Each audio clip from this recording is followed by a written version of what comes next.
এই যে পুলিশ ভাই, এটা মনে হচ্ছে কোন জায়গায় দেখলাম নাকি? এর চেহারা মনে হচ্ছে জেলেও দেখেছি। না না, এইরকমই হবে। না, আমাদের খাবার দিয়েছে তো কিরকম গো, সেই 3 বছর দেখেছি তো একাধারে, সেরকম মনে হচ্ছে। কি অবস্থায় রেখেছিল আমারে!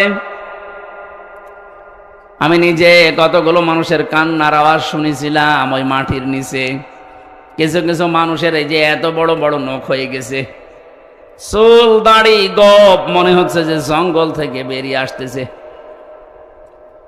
এত বড় নখ দিয়ে কেউ কেউ দেওয়ালের সাথে খুশিয়ে খুশিয়ে লিখে রাখতো, ভাই যদি বাইরে যেতে পারেন তবে নাম্বারে একটু জানাবেন যে আমি বেঁচে আছি। আমার মন ডাক দিয়ে বলছিল মাঝে মাঝে, এমিলিয়াস আলী মনে হয় বেঁচে আছে, কিন্তু এরা 2 বোন পালানোর বছর খানিক আগে ওনাকে মেরে ফেলেছে।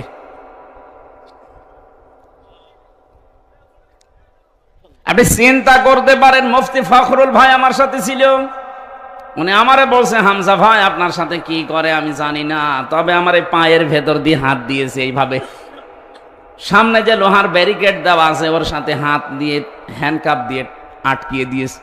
আরে 5 মিনিট 10 মিনিট না, বছরের পর বছর, 1-1.5 মিনিট 2 মিনিট সময় দিত টয়লেট করার জন্যে।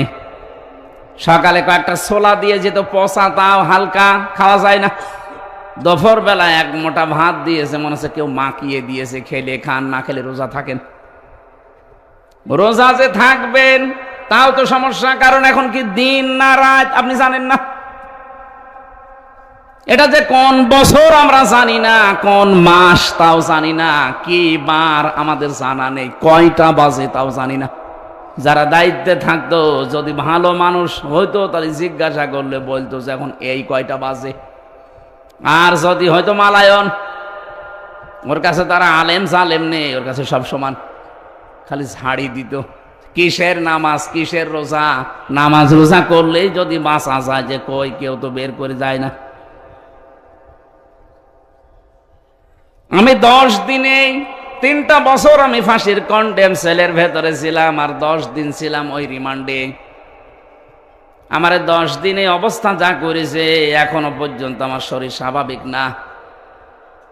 এত পাওয়ার আলা ঔষধ চলছে, ভেতরে তো কোনো চিকিৎসা নেই। ওখানে যে চিকিৎসা আছে, 10,000 মানুষের একজন ডাক্তার, যে রোগী হোক একই ওষুধ দেয়। আপনার যে রোগের কথাই বলেন একই ওষুধ, ও মানুষের রোগ আরো বাড়বে। আমার পিঠে ওই থেকে যে এই মেরুদণ্ডে ব্যথা এখনো পর্যন্ত ভালো হয়ে যায়নি। এই পাওয়ার আলা বড়ি প্রতিদিন প্রায় 2,000-2,500 পাওয়ারের বড়ি চলছে, এই কারণে আমার শরীর স্বাভাবিক হচ্ছে না। দোয়া করছি এই হাজারো মানুষ নিয়ে মুসাফির অবস্থায়, আল্লাহ তুমি কোরআনের জন্য আগের অবস্থায় আমাকে আবার ফিরিয়ে দাও।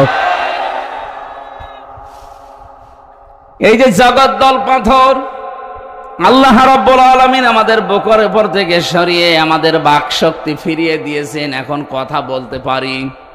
আল্লাহ যেন এটা কিয়ামত পর্যন্ত বাংলাদেশে জারি রাখেন, বলেন আমিন।